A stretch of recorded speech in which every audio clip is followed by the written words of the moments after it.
quero convidá-los, em meio a tanta emoção e a tanta gratidão ao Senhor. Eu sou bem chorão também, sei que outro também é. Mas abrimos a palavra de Deus em Lucas 10. Vamos lá, para um texto bem conhecido, a parábola do bom samaritano.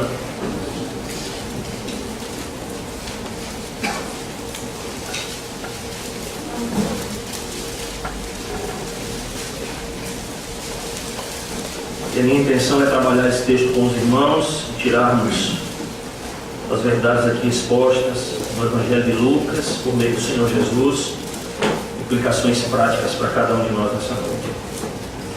Eu vou fazer a leitura a partir do verso 25 até o verso número 37, e aí a gente ora mais uma vez.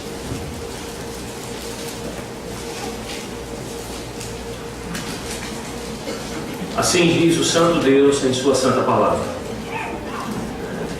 Eis que certo homem, intérprete da lei, se levantou com o intuito de pôr Jesus à prova e disse-lhe: Mestre, que farei para herdar a vida eterna? Então Jesus lhe perguntou: O que está escrito na lei? Como interpretas? A isto ele respondeu: Amarás o Senhor teu Deus de todo o teu coração, de toda a tua alma, de todas as tuas forças e de todo o teu entendimento, e amarás o teu próximo como a ti mesmo. Então Jesus lhe disse: Respondeste corretamente, faze isto e viverás. Ele, porém, querendo justificar-se, perguntou a Jesus: Quem é o meu próximo? Jesus prosseguiu dizendo: Certo homem descia de Jerusalém para Jericó e veio a cair em mãos de salteadores, os quais, depois de tudo lhe roubarem e lhe causarem muitos ferimentos, retiraram-se, deixando-o semi-morto. Casualmente descia um sacerdote por aquele mesmo caminho e, vendo, passou de lado. Semelhantemente, um levita descia por aquele lugar e, vendo, também passou de lado. Certo samaritano que seguia o seu caminho passou-lhe perto e, vendo, compadeceu-se dele. E chegando-se, pensou-lhe os ferimentos, aplicando-lhes óleo e vinho, e colocando sobre o seu próprio animal, levou-o para uma hospedaria e tratou dele. No dia seguinte, tirou 2 denários e os entregou ao hospedeiro, dizendo: Cuida deste homem, e se alguma coisa gastares a mais, eu te indenizarei quando voltar. Qual destes 3 te parece ter sido o próximo do homem que caiu nas mãos dos salteadores? Respondeu-lhe o intérprete da lei: O que usou de misericórdia para com ele. Então lhe disse: Vai e procede tu de igual modo. Amém. Amém. Vamos orar, irmãos.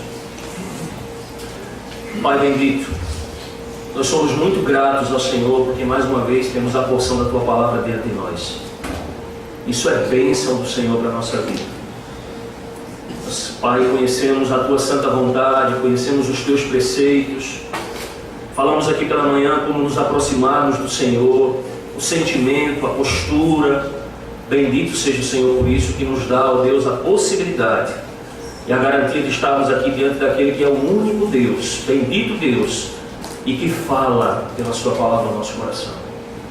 De maneira, Pai, que nós nos inclinamos perante o Senhor, nós suplicamos ao Senhor, ó Deus, que fale ao nosso coração, que confronte sim o nosso pecado, que denuncie o nosso pecado, ó Deus, diante da tua palavra, que nos trate, que nos aconselhe e que nos edifique nessa noite pela palavra do Senhor, ó Deus. De maneira, Pai, que aqui nos tornemos mais santos, mais piedosos, mais puros pela ministração do Espírito do Senhor, mediante a tua palavra.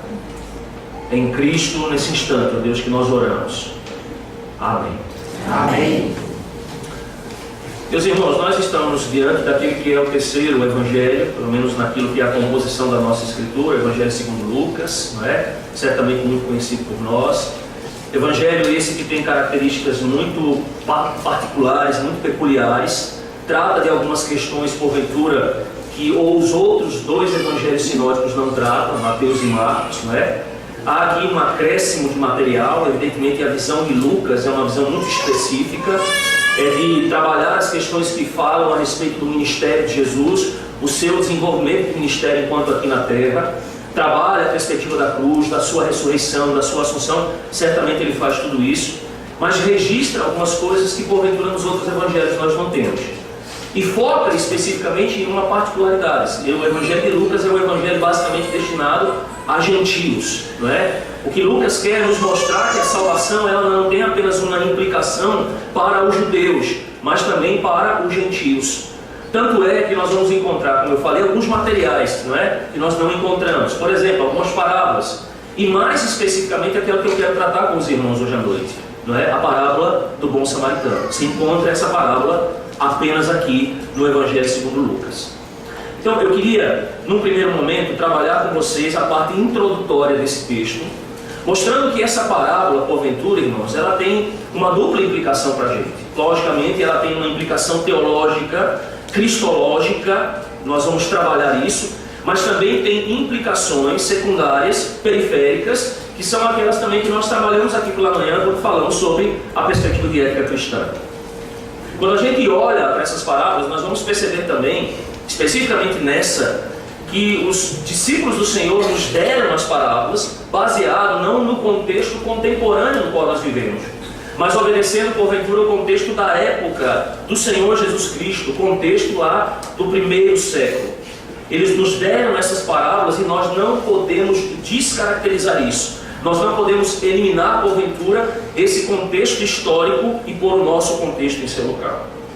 Nós também vamos entender, e olhando para esse texto nessa noite, que essa parábola ela tem uma composição muito particular. Qual é? Ela é trabalhada em dois escopos, em duas partes. A primeira, do verso 25 até o verso 28, a primeira parte tem uma série de diálogos que Jesus que o homem, o intérprete da lei, Jesus vão travar entre si, e a segunda parte, do verso 39 até o verso 37, numa outra composição de diálogos. Mas é importante, nós percebemos que na estrutura dessa parábola, ela vai girar especificamente em relação a um tema. Qual é o tema? É justamente aquela pergunta inicial que o intérprete da lei ou o jurista faz ao Senhor Jesus quando está interpelando o mestre, que é: o que devo fazer para herdar a vida eterna? Então, a parábola em si, todas essas duas partes, esses dois escopos, vão girar exatamente para responder, para trabalhar essa pergunta feita então por aquele jurista diante do Senhor Jesus. A primeira coisa que eu quero que vocês observem então no texto comigo, irmãos, a partir do verso 25, eu quero que você mantenha a sua Bíblia aberta, é que nós temos aqui uma cultura então oriental diante de nós. E nós precisamos entender então esse texto à luz dessa cultura oriental. O texto nos diz então, irmãos, que há um homem que se levanta diante do Senhor Jesus Cristo, um jurista, um homem que é intérprete da lei, um homem que tem pleno conhecimento da lei, e diz o texto então que ele se coloca de pé para colocar Jesus o quê? À prova, para testar Jesus. Veja, irmãos, que na cultura do Oriente lá, a característica principal de alguém que se levantava diante de um mestre não era simplesmente para testar esse mestre acerca do conhecimento que ele tinha acerca das coisas, mas era inclusive para mostrar reverência. Ele se colocava de pé enquanto o mestre permanecia sentado, e ele mostrava a reverência enquanto ele recitava o texto da palavra, aprendendo as coisas então que esse mestre tinha para lidar com o conhecimento. Jesus aqui no caso é quem? É esse mestre. Esse homem então está fazendo o quê? Ele está testando o Senhor Jesus Cristo. E não apenas isso. Quando a gente lê esse texto, a gente vai perceber que aqui parece que há então uma trapaça embutida naquilo que é a interpelação desse homem para com Cristo. Como eu disse, ele está de pé, ele faz uma pergunta, como alguém humilde se coloca diante do seu mestre, mas a sua intenção na verdade não é aprender, mas é examinar aquele que é porventura o mestre. Duas situações então que são importantes para observarmos. É a primeira pergunta que esse homem faz. Então ele vira para Jesus, no verso número 25 ele diz o quê? Mestre, o que eu vou fazer para herdar a vida eterna? Perceba, nós estamos com um intérprete da lei, um jurista, um alto conhecedor da lei, e deveríamos pensar o seguinte, irmãos: a pergunta natural que esse homem, na verdade, pela posição que ele exerce, que ele deveria fazer para Jesus, não seria essa. Percebam que a pergunta que ele faz a Jesus é uma pergunta completamente equivocada. À luz da natureza do seu próprio ofício, a pergunta que ele deveria fazer para Jesus: ou indagar o Senhor Jesus, deveria ser exatamente a seguinte: mestre, como é que eu posso obedecer a Deus? Como é que, como um homem conhecedor da lei, que ama a lei, que quer praticar a lei e consequentemente quer se justificar através da lei, como é que, baseado nisso, então eu posso obedecer a lei? O que seria então uma pergunta natural para um jurista religioso fazer diante do Senhor Jesus. Por que então ele faz uma outra pergunta e não a pergunta que de fato ele deveria fazer? Irmãos, duas razões primeiras para a gente entender. Nós sabemos que Jesus é aquele que, como mestre, atraía uma grande multidão. E, consequentemente, havia em voga temas que eram suscitados na época de Jesus Cristo. Um destes principais temas que eram trabalhados, nos quais os mestres eram indagados, era a respeito da vida eterna. E por várias vezes, então, nós vamos ver na Escritura Jesus trabalhando com as multidões, ensinando aos discípulos e aos demais que vinham a ele, falar exatamente sobre esse assunto, que era o assunto da vida eterna. Isso talvez tenha de fato suscitado o interesse desse homem em Cristo. Mas a segunda razão também, irmãos, é uma razão negativa. Porque aquele homem, como um homem entendedor, um jurista, não é? Como um homem que conhece muito bem a lei de Deus, ele estava, na verdade, tentando enganar Jesus Cristo, fazendo uma pergunta a Jesus, tentando apanhar Jesus em alguma palavra que ele pudesse, de forma trivial, utilizar, moldando como uma evidência e entregando aos inimigos de Jesus, ou seja, transformando aquilo que talvez Cristo respondesse para ele numa negação, ou tornando, porventura, a lei de Moisés ilegítima. Então percebam que a postura desse homem diante do Senhor Jesus Cristo não é uma postura correta, não é uma boa postura. O intento dele não é um intento bom, mas é um intento certamente ilegítimo diante do Senhor Jesus Cristo. Então, o que Jesus faz? Vejam comigo no texto. Diz que então Jesus não responde a pergunta a ele. Na verdade, ele responde. Mas Cristo, irmãos, ele usa aqui, é interessante isso, de uma metodologia para simplesmente provocar uma reação naquele homem. E no verso então 26 diz que Jesus então lhe pergunta, ou seja, ele responde com uma pergunta àquele homem. E qual é a pergunta que Jesus faz? O que está escrito na lei? Afinal de contas, você é um intérprete da lei. Afinal de contas, você é um jurista. Então, como é que você interpreta a lei? Como é que você olha para isso e você responderia? Ao passo então que ele então responde de uma maneira muito peculiar. Perceba, mais uma vez eu chamo a sua atenção. A pergunta original do jurista é uma pergunta o quê? Imperfeita. E eu vou explicar por que ela é uma pergunta imperfeita. Irmãos, vocês já pararam para pensar nessa pergunta? Eu pergunto, o que alguém pode fazer para herdar alguma coisa? O que é herança? Nós sabemos, por exemplo, que a herança basicamente é algo que diz respeito a uma relação que? Familiar. É quando na própria família alguém herda alguma coisa de outro. Percebam, irmãos, que herança por sua própria natureza é um presente de um membro de família para quem? Para outro membro de família. Ou porventura, talvez aqui nessa noite haja alguém que foi adotado em uma família. Você não nasce nessa família, mas essa família o adota. Então agora, e a partir dessa adoção você tem o quê? O direito à herança.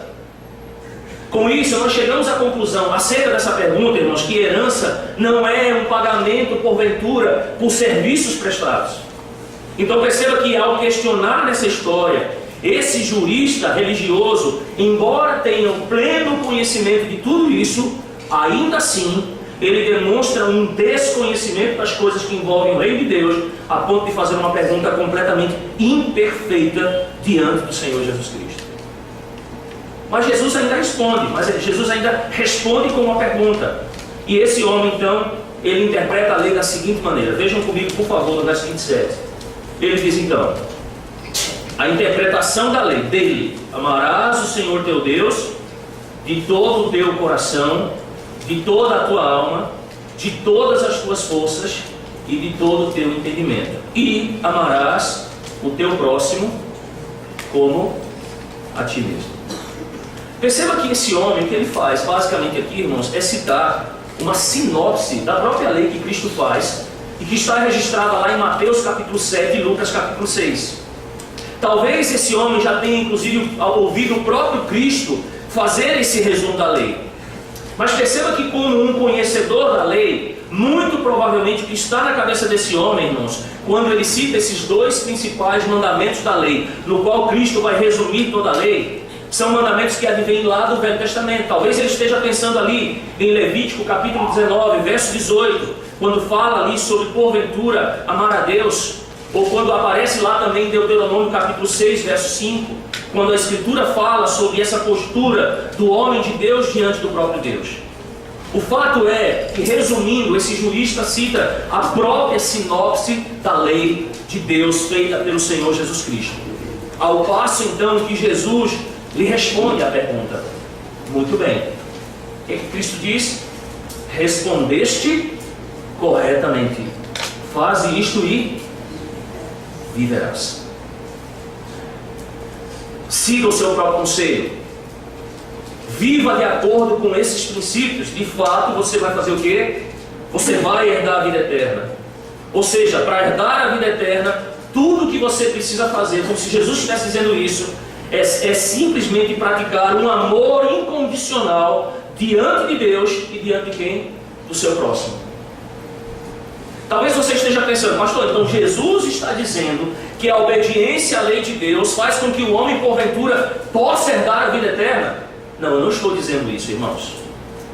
Cristo não está afirmando e dizendo aqui que a salvação porventura ela pode ser merecida, ou seja, é por algum mérito nosso.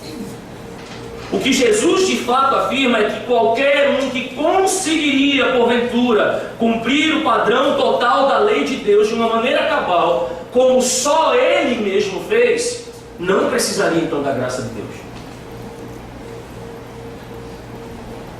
Mas o padrão, irmãos, de amar a Deus de uma maneira infalível, com todo o coração, mente, alma, forças, e por consequência amar o seu próximo, a si mesmo, todos nós já sabemos, ele é o quê?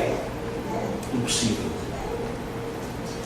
Nós não conseguimos, e muito menos aquele homem conseguiria fazer. Tanto é que o apóstolo Paulo, por exemplo, ele vai declarar em Romanos capítulo 7 que nós não temos, o problema não é a lei de Deus.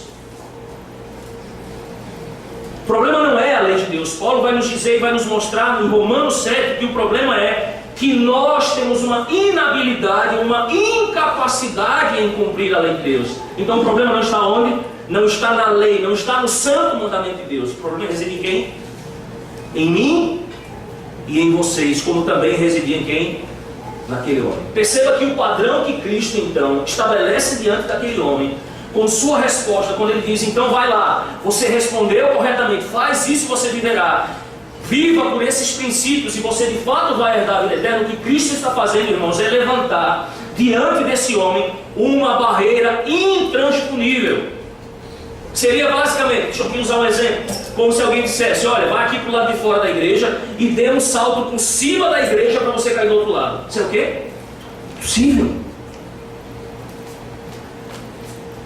Cristo está sendo muito claro. Esse homem deveria entender então que há uma barreira intransponível. Ele deveria entender que a pergunta que ele fez e dirigiu ao Senhor, querendo questionar Jesus Cristo, foi uma pergunta o quê? Errada. Mas ele não percebe isso. E por que ele não percebe isso? Continue comigo no texto. Vamos perceber por que ele não percebe isso. Depois que Jesus disse: você respondeu corretamente, faz isto e viverás, e levanta essa barreira intransponível, diz o verso de número 29, então o que, irmãos? Ele, porém, querendo o quê? Justificar-se, perguntou a Jesus: quem é o quê? Percebe? Ele está fazendo basicamente a mesma pergunta, só que com uma outra pergunta, irmãos. Ele repete a mesma pergunta que ele faz no início para Cristo, mas ele a repete de uma maneira diferente. Aparentemente, o que é que esse homem está pensando, irmãos? Então, veja bem, eu devo amar a Deus e ao meu próximo para merecer o quê? A minha salvação. Muito bem. Conhecimento do amor a Deus ele tem plenamente. Ele é um doutor da lei, ele é um jurista, ele é alguém que interpreta a lei. Essa definição acerca de amar a Deus ele conhece perfeitamente. Mas o que ele precisa então é de uma segunda definição ou definições. Amar a Deus ele sabe, amar a Deus é cumprir a lei de Deus. Ele sabe perfeitamente disso.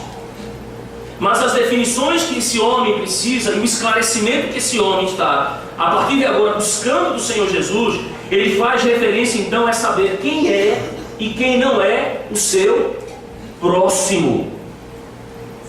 E o que ele pensa consigo mesmo é, uma vez que Jesus me der essa explicação, eu poderia então fazer o quê? Prosseguir no caminho da justificação diante de Deus.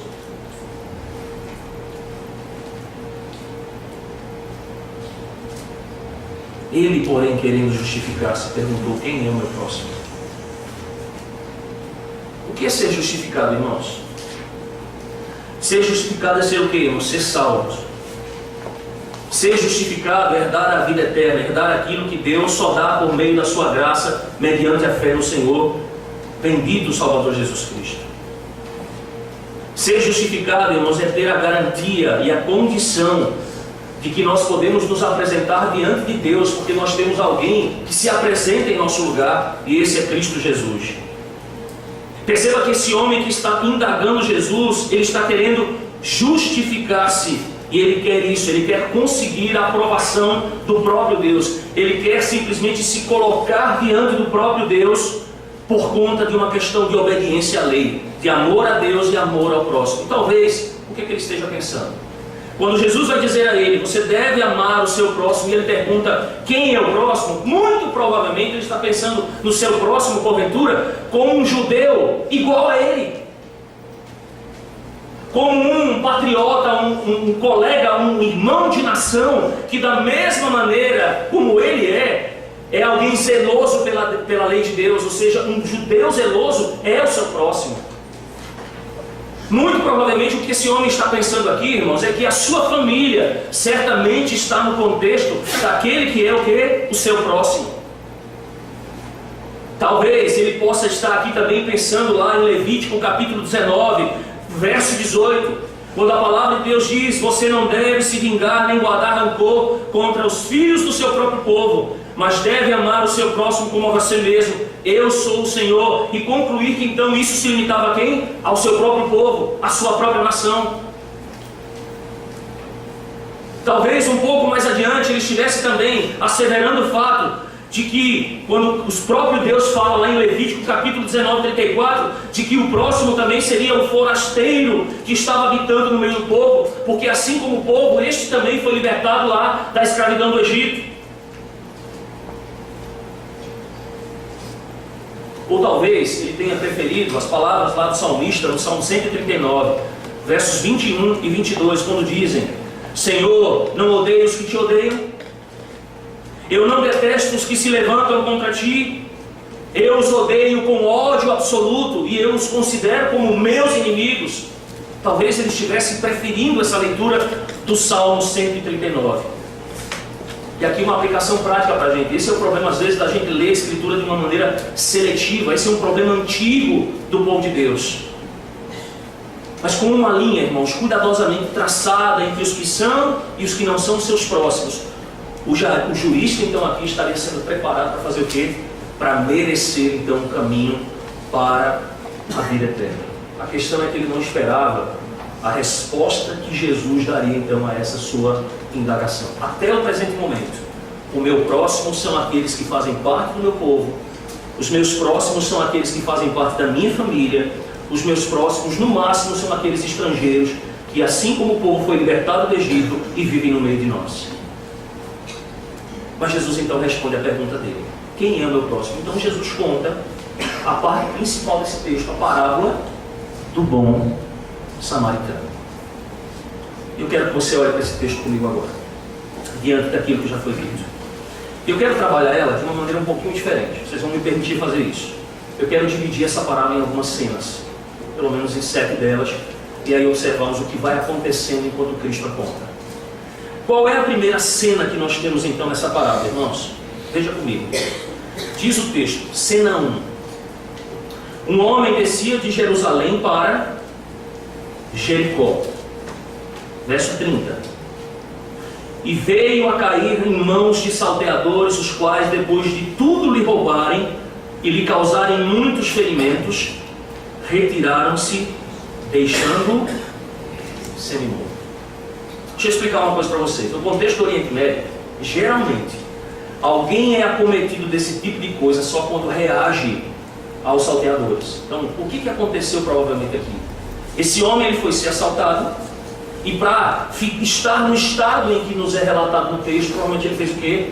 Ele reagiu àqueles que o estavam assaltando. O fato é que esse homem ele é deixado numa situação extremamente grave. Quando a gente faz uma leitura talvez em outras traduções, ou a gente vai um pouquinho talvez para as considerações da cultura da época, isso vai asseverar aos nossos olhos uma outra coisa que não nos é contada na nossa tradução. Esse homem, ele é um homem que teve muitos ferimentos. Diz o texto que eles se retiraram deixando esse homem semi-morto, e a imagem aqui é de alguém que está praticamente nu, inconsciente, à beira do quê? Do caminho. Eu quero que vocês considerem também, à luz do que a gente vai dizer um pouquinho adiante, que esse homem então que foi espancado, esse homem que está aqui simplesmente quase que semi-morto à beira do caminho, é um judeu. E a gente vai entender adiante por quê. Mas a cena 2 então, e percebam como Jesus ele trata as coisas. Na cena 2 então, irmãos, na continuidade do texto, Cristo então nos dá um outro elemento importante. Ele diz que esse homem está lá, e então ele diz que casualmente descia o quê? Um sacerdote por aquele mesmo caminho, e vendo ele passa de lá. Deixa eu explicar uma outra coisa para vocês. Nós tínhamos o templo de Jerusalém, que era composto pelo menos por 3 classes de pessoas: os sacerdotes, os levitas e judeus leigos, que simplesmente ajudavam naqueles que eram os aspectos da vida como no templo. Nós temos então essas 3 importantes categorias que são importantes para o nosso texto. Mas o fato é que Jesus começa com a principal delas, e ele nos diz então que um sacerdote estava em seu caminho, descendo de Jerusalém para Jericó. Muitos sacerdotes que trabalhavam no templo e passavam ali basicamente 2 semanas em seu ofício sacerdotal no templo. Quando terminava-se esse trabalho no templo, eles desciam então 27 quilômetros de Jerusalém para Jericó. É necessário também que entendamos, para construirmos essa cena, irmãos, que a classe sacerdotal era uma corporação hereditária. Não apenas isso, irmãos, eles eram extremamente ricos. Ao final do período do segundo templo, essa corporação de sacerdotes, irmãos, ela constituía a chamada classe de elite e de prestígio na sociedade judaica.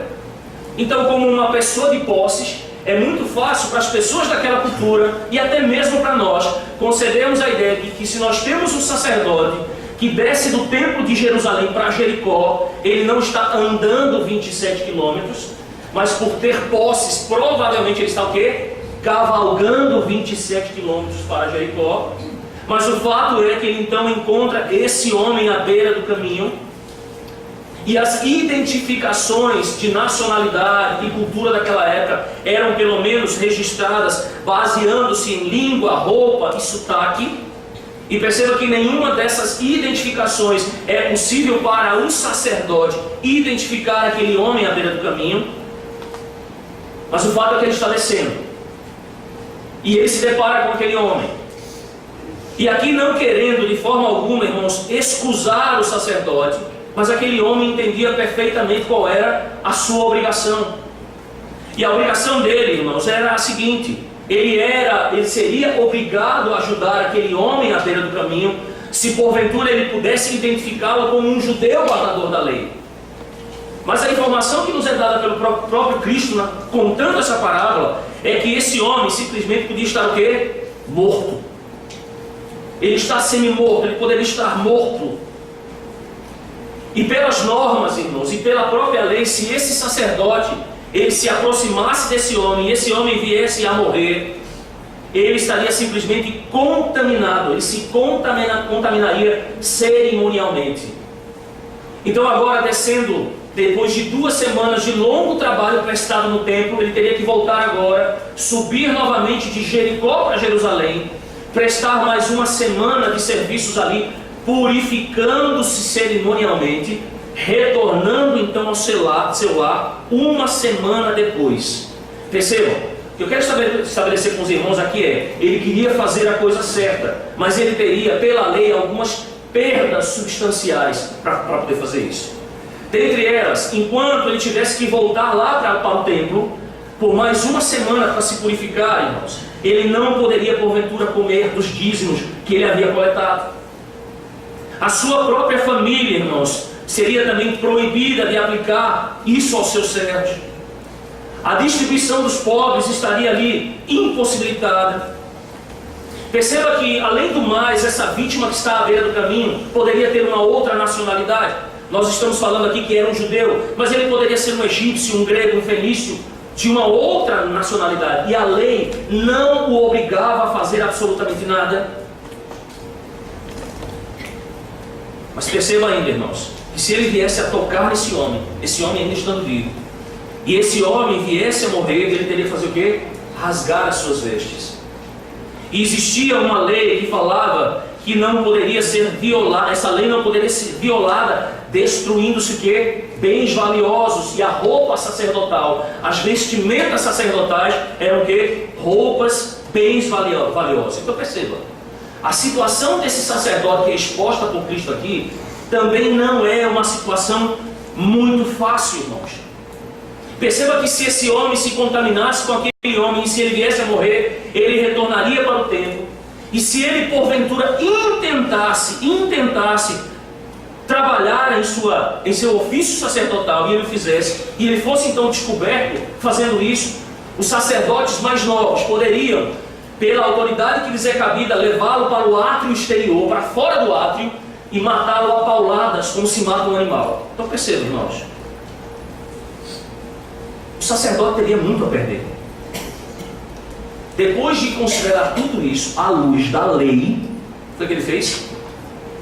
Passou de largo.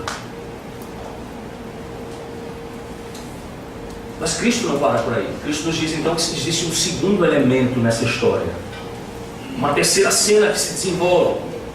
Vejam comigo o verso 32, por favor. Ele diz que semelhantemente então um levita descia por aquele lugar e vendo, fez o que, irmãos? Também passou de lá. Qual era a função dos levitas do templo? Ajudar os sacerdotes. Muito provavelmente o que acontece nessa cena, irmãos, é que o levita está descendo, ele provavelmente sabe que existe um sacerdote descendo à sua frente, e que naquele momento em que o sacerdote passa ao lado, o sacerdote ele abre uma prescrição. Qual é a prescrição? Ele não ajudou. Se o sacerdote não ajuda, certamente o levita também não deveria o quê? Fazê-lo. Porque então, irmãos, ele se colocaria contra o sacerdote. O sacerdote abre um precedente e o levita deveria o quê? Da mesma maneira do sacerdote, obedecendo ao preceito, ao precedente do sacerdote, passar também ao lado. Se ele resolvesse ajudar esse homem, colocando sobre um animal de carga, ou mesmo carregando até a entrada de Jericó, ele teria sérios problemas com o sacerdote, por uma falta de obediência. Porque o sacerdote é alguém que certamente tem muito mais entendimento da lei do que quem? Do que um mero levita. Então ele criaria um problema, uma indignação do sacerdote para com ele. Então, diante do precedente que é aberto pelo sacerdote, o levita faz o quê? Passa também ao lado.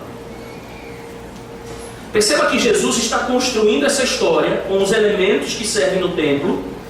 E o mais natural para aqueles que estão então ouvindo Jesus falar sobre isso é, bom, se nós temos então agora, nós tivemos um sacerdote que passou ao lado, nós temos um levita que por conta do precedente aberto pelo sacerdote passa ao lado, então provavelmente agora o que Jesus vai utilizar é o quê? É um leigo que também serve aonde? No templo. É o que se espera. Mas Jesus faz algo, irmãos, completamente contrário ao que os seus ouvintes estão esperando. Na verdade, o que Cristo faz, nós poderíamos definir basicamente da seguinte maneira: Jesus lança uma bomba no rosto daqueles que estão ouvindo. Porque o herói da história, irmãos, ele não é um leigo, um judeu piedoso. Não. O herói da história, aquele que vai mostrar compaixão, aquele que vai além dos limites da lei, é um estrangeiro completamente odiado pelos judeus. Completamente odiado. Ou seja, o agente de salvação que está sendo promulgado por Cristo aqui nessa história, irmãos, ele está vindo de fora para tratar de um homem. Ele se compadece de um homem que está em extrema necessidade à beira do caminho. E diferentemente do sacerdote, e diferentemente do preceito que ele abre, e que o levita também obedece, irmãos, ele está disposto, na verdade, a se compadecer. Tanto é que o texto vai nos dizer, a partir do verso número 34, que esse homem, então, ele se compadece que está à beira do caminho, e ele não vai, o resumo aqui é o seguinte, irmãos, ele não mede esforços em sua compaixão para ajudar aquele homem à beira do caminho. Diz o texto então que esse homem, ele vai lá e faz o quê? Ele pensou-lhe os ferimentos. Perceba, ele vai aplicando óleo e vinho, que era corriqueiro para se tratar o quê? Ferimentos na época. Ele coloca esse homem sobre o seu próprio animal, ele o leva a uma hospedaria e diz que ele faz o quê? Ele trata dele. Veja, esse homem não está considerando as supostas perdas que ele pode ter ajudando aquele homem. O sacerdote considerou tudo isso, porque a cabeça de um sacerdote, ela não funcionava além daquilo que era mandamento de Deus, lei de Deus. O levita, da mesma maneira, obedecendo aos princípios do sacerdote. Esse homem vai além. Diz o texto que ele tem o quê? Compaixão do homem. Ele se compadeceu daquele homem, irmãos. O que nos interessa é entender aqui que aquele samaritano usou todos os recursos disponíveis: azeite, vinho, pano, animal de montaria, tempo, energia, dinheiro, para fazer o quê? Para cuidar de um homem ferido. Eu gosto da citação de um comentarista oriental bíblico chamado Ibn al-Tahib, quando ele comenta esse texto dizendo o seguinte: de fato, o amor que não doa dinheiro como caridade ou como esmola é muito comum no mundo. Mas o amor sincero, isento da busca de elogios ou honra, e disposto a suportar angústia e sofrimento e perda no caminho das boas obras, tal como se vê nessa parábola, é extremamente raro. Extremamente raro. Perceba que esse comentarista, irmãos, ele entende instintivamente que o samaritano está pagando o quê? Um alto preço para ajudar aquele homem ferido. Não apenas os recursos que estavam às suas mãos, mas tudo o que ele dispunha, ele colocou o quê? À disposição desse homem. Verso 34 ainda, na parte final, é um detalhe importantíssimo, irmãos. Diz que ele coloca esse homem sobre o quê? Veja, o sacerdote tinha um animal de carga. Ele não dispôs o seu animal para carregar o homem. Diz então aqui que ele também tem o quê? Um animal de carga, e ele dispõe esse animal. Ele coloca o homem ferido sobre o seu animal, e não apenas isso. Diz que ele leva esse homem para uma hospedaria. Irmãos, quando a gente lê o texto basicamente assim, nós não temos a ideia do que está se passando aqui. Porque as hospedarias estão em território judeu. Cria a imagem em sua cabeça: um samaritano, irmãos, está com um homem semi-morto em seu animal de carga, levando para uma hospedaria que não ficava no deserto, mas em cidades judaicas. A quem comente, diga o seguinte: imagine aquela história, você que talvez já tenha assistido filme de faroeste. Eu, pela minha idade, já assisti muitos, né? Mas filme de faroeste, imagine um índio chegar com um cara que simplesmente serve ao exército americano naquela época, em que se matava índio demais nos Estados Unidos, dizimando, e um índio chega com um camarada do exército americano em seu cavalo, semi-morto. O que é que vocês acham que a população ia fazer com o índio? Vocês estão percebendo que esse homem não está medindo as consequências? Na verdade, ele sabe que ele pode perder o quê? A sua própria vida, irmãos. por estar entrando numa cidade judaica, judia, indo com um homem a uma hospedaria. Eu não sei quanto a vocês em Teresina, mas eu moro numa cidade que tem 150, 170 mil habitantes. Se você der um espirro na esquina, na outra esquina todo mundo está sabendo. Imagine numa pequena vila em que um homem chega com um judeu semi-morto em seu cavalo, em seu animal, e entra com ele na hospedaria para continuar cuidando da sua debilidade física. Imagine. Se tudo isso não está sendo ventilado naquela pequena aldeia, naquela pequena cidade, certamente que sim. Mas não apenas isso. O texto continua e nos diz então que esse homem não para apenas ali para deixar aquele homem ferido. Ele se hospeda com esse homem, ele fica com esse homem na hospedaria até o dia seguinte. Ele paga, irmãos, ele paga 2 denários, um valor aí expressivo, né? Que poderia certamente pagar tudo aquilo que vai ser gasto para que esse homem possa recobrar a sua saúde. Até porque seria basicamente um desperdício de tempo, um desperdício de compaixão se ele porventura trouxesse esse homem, não pagasse ali o preço para que ele fosse cuidado, porque naquela época as pessoas que deviam, elas eram inclusive feitas escravas porque deviam, porque não conseguiam pagar a sua dívida. Então, tirá-lo do deserto para levar para que ele se tornasse escravo, de forma alguma, ele paga para que isso seja feito. Percebe? Ele não está medindo o quê? Esforços. Tudo o que é possível para aquele homem fazer, ele está o quê? Fazendo.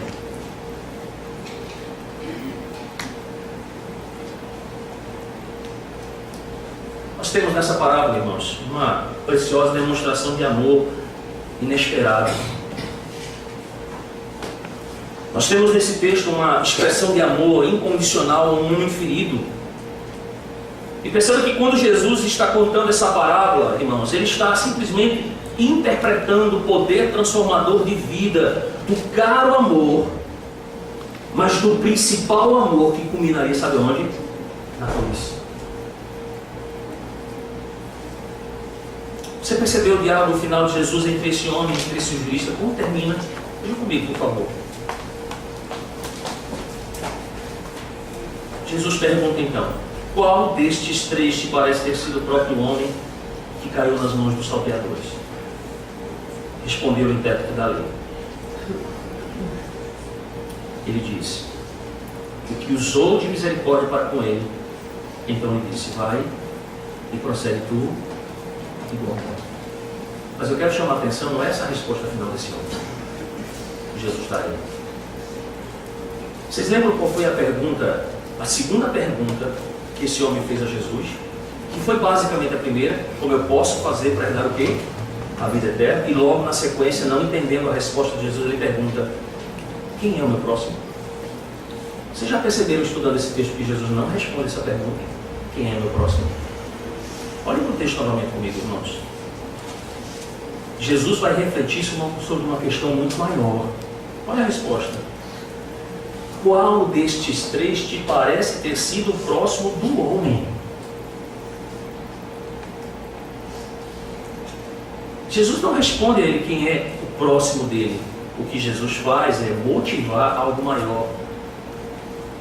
É de quem eu devo me tornar próximo. Essa é a questão.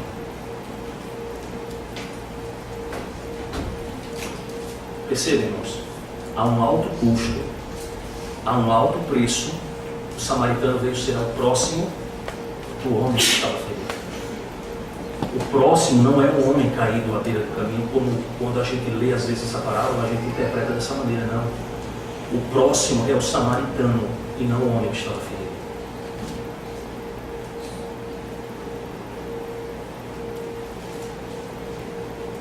O samaritano. Então Jesus lhe pergunta: quem foi o próximo do homem?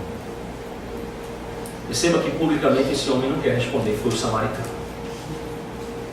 Mas de uma ou outra maneira, não fazendo isso abertamente ou indiretamente, ele menciona. E perceba que a resposta vem então da consciência desse homem. Ele tem medo das atitudes dos outros que estão ouvindo, que são seus companheiros. Mas ainda assim, ele responde e ele admite que foi o samaritano que se tornou o próximo daquele homem ferido.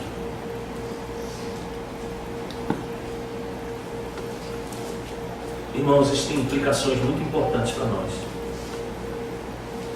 Eu quero citar algumas delas.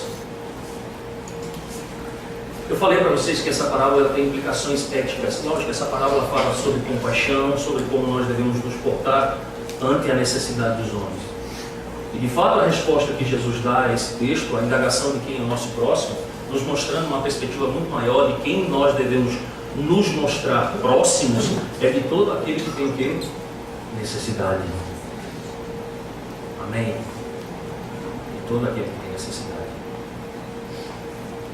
Mas há implicações que são muito mais importantes para nós do que as implicações éticas. Embora nós possamos falar aqui, porventura, nesse texto, sobre a implicação da vida eterna. E todos nós sabemos que é um dom que generoso da parte do Senhor. Perceba que aquele jurista, ele recebe um modelo de conduta que ele não consegue seguir diante de Cristo. E com isso, esse homem, então, Jesus dá a ele, contando essa parábola, uma oportunidade de descobrir que esse homem não pode ter a vida eterna pelos seus próprios méritos, porque a vida eterna é um dom gratuito de Deus ao mundo. E nós vimos isso aqui claramente nesta noite. Perceba que esse texto nos confronta a nos tornarmos próximos. A pergunta não é respondida da maneira... Nós somos desafiados, assim como aquele homem foi desafiado. Não importa, irmãos, qual é a religião, qual foi a etnia. Embora não houvesse a identificação ali por parte, inclusive, do sacerdote, mas para ele, para Cristo, o interessante é que isso não importava. Porque nessa parábola nós temos talvez uma grande expressão daquilo que nós temos certamente em toda a Escritura, que as exigências éticas dessa visão moral, dessa visão de se compadecer, de amar, de nos tornarmos próximos, elas são ilimitadas, irmãos. Nós aprendemos com esse texto acerca do limite da lei, que a compaixão ultrapassa as exigências de qualquer lei. Lembram, o sacerdote e o levita, irmãos, não conseguem descobrir a obrigação deles tão somente examinando os seus compênditos de lei. Precisava-se ir além disso, como diz, por exemplo, o apóstolo Paulo. Tanto ele quanto nós, nessa noite, nós somos confrontados com uma outra perspectiva ética, irmãos. E às vezes nós pecamos na perspectiva do racismo. Não estou falando de cor de pele. Às vezes nós somos o quê? Racistas com questões religiosas, raciais da comunidade. E Cristo está confrontando exatamente aqui. Perceba, Jesus poderia ter contado uma história ambientada em Samaria, com um judeu ajudando quem? Um samaritano ferido. Mas ao invés disso, Cristo usa o quê? A identidade, a imagem de um homem que simplesmente está aquém da sociedade, marginalizado pelos judeus. Um homem que é odiado e que supostamente resgata quem? Um judeu ferido. Nós somos confrontados nisso. Nós somos muitas vezes preconceituosos. Somos.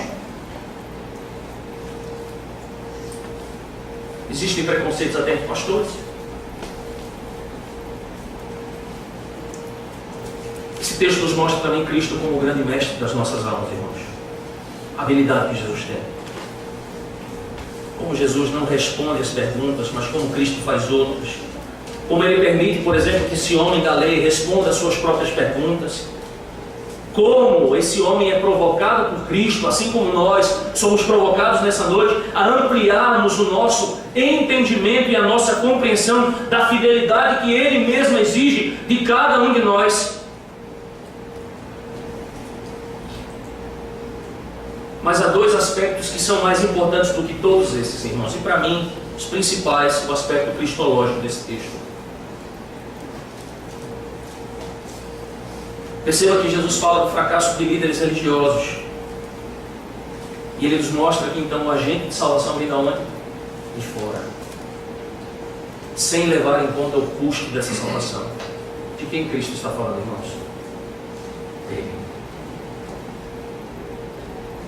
Perceba que quando nós olhamos para a obra de Jesus Cristo na cruz, o bom samaritano nos dá uma valiosa demonstração de um amor inesperado, incondicional. Ele arrisca a vida, ele transporta um judeu ferido a uma cidade judaica, ele pernoita ali. Esse homem ferido jamais será o mesmo. Jesus está nos mostrando nessa noite, por meio dessa parábola, irmãos, uma parte do significado da sua própria paixão. E que depois do que dissemos aqui nessa noite, fica fácil de identificar. Nós deveríamos nos identificar como aquele homem à beira da estrada.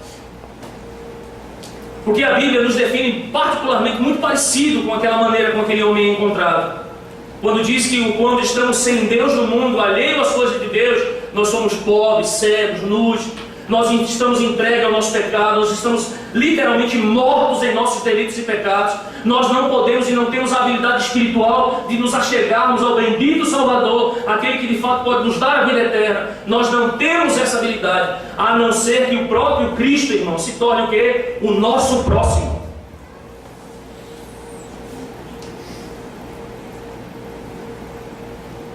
E Ele faz isso porque a sua palavra nos diz que um dia Ele deixa a sua própria glória, Ele se encarna, se torna a semelhança de nós mesmos, Ele padece, Ele não mede, Ele conhece todas as consequências, porque o Pai, o Filho e o bendito Espírito decretaram isso no princípio de todas as coisas, antes da fundação desse mundo.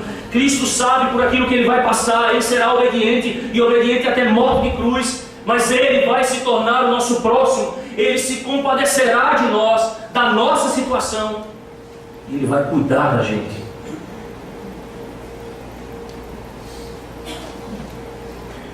Ele dará a sua vida, como na verdade Ele deu há mais de 2000 anos atrás.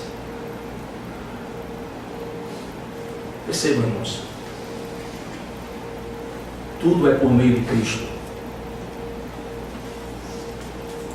A gente não podia fazer absolutamente nada.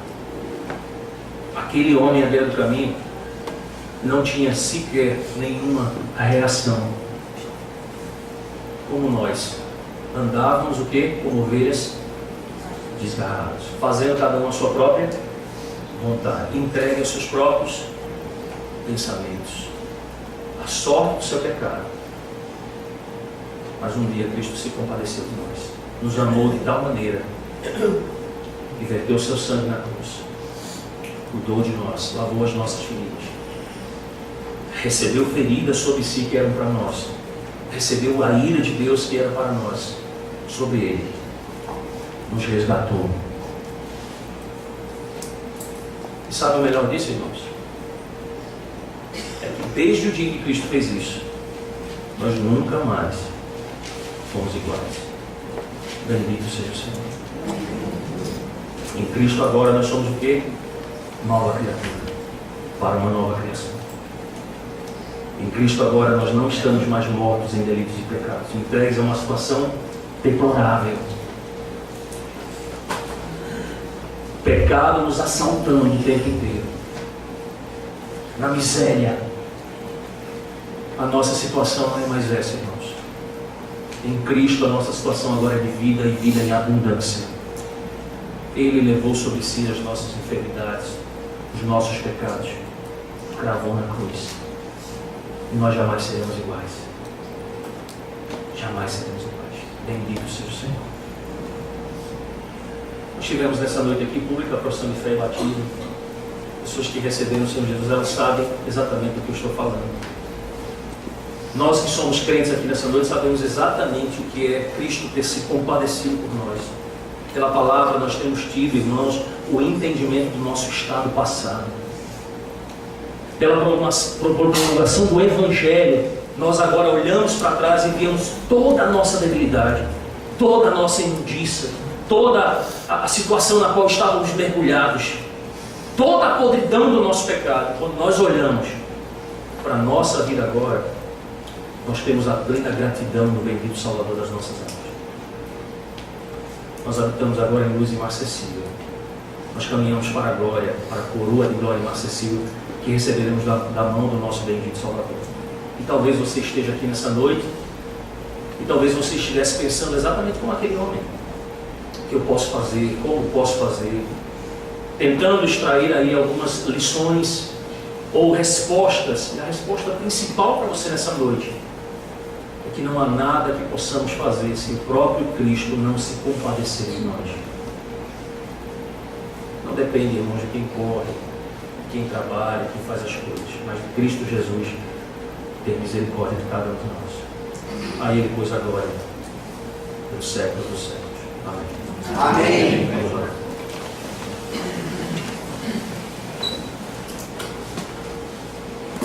Meu Deus, meu Pai, meu bendito Salvador Jesus, Tu que és o bendito Salvador dos meus irmãos aqui nessa noite, pelo qual nós alcançamos a redenção das nossas almas, pelo qual nós fomos transportados do reino das trevas para o reino do Filho do Teu amor. Senhor, nós queremos agradecer ao Senhor. Nós queremos bendizer o Teu nome, ó Deus, por tão grande salvação com a qual graciosamente nós fomos contemplados. E agradecer ao Senhor, Pai, porque nós estávamos, ó Deus, mortos. Estávamos em uma situação lamentável, Senhor. E essa situação lamentável, diferentemente daquele homem que foi espancado e deixado semi-morto à beira do caminho, uma situação que nós mesmos escolhemos pelo nosso próprio pecado, alienarmos do Senhor, estarmos ausentes do Senhor, das coisas do Senhor.